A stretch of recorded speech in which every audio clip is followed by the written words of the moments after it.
How y'all doing? This is Richmond. I'm being listening to Game of Thrones reviews Tuesdays. This week is Season 2, Episode 8.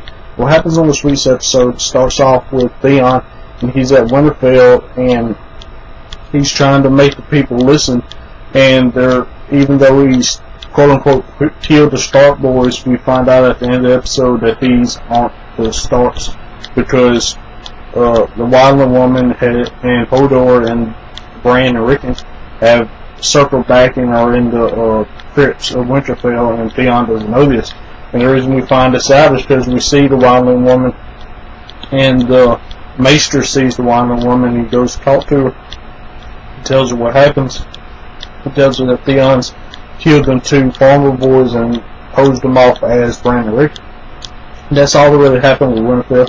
What's happening with Robb Stark, he's talking to the woman that he portrays phrase with, and they're talking and getting to know each other, and then a soldier comes up and tells him that Jaime Lannister has escaped and that his mother has helped him escape, and he goes back and talks to his mother, and his mother tells him the reason she did it is because all her kids except for one is captives, and she did it to set her kids free. And Robb is mad, and the lords are mad at her, so he keeps her guarded at all times and imprisoned for her treachery and what she did. And then we go to Brienne and Jaime, and Brienne's trying to take Jaime to King's Landing, and he's trying to goad her into a fight, and he keeps nagging her and heckling her and keeps doing this, trying to get her to take his chains off so they can fight.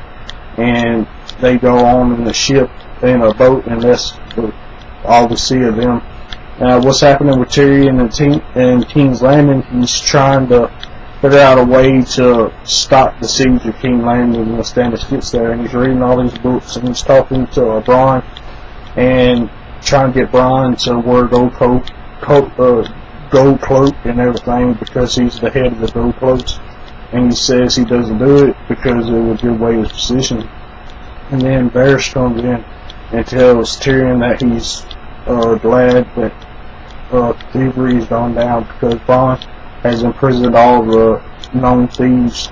That way, whenever the siege does happen, they won't steal all the food and be the richest people in the town in King's Landing whenever that happens.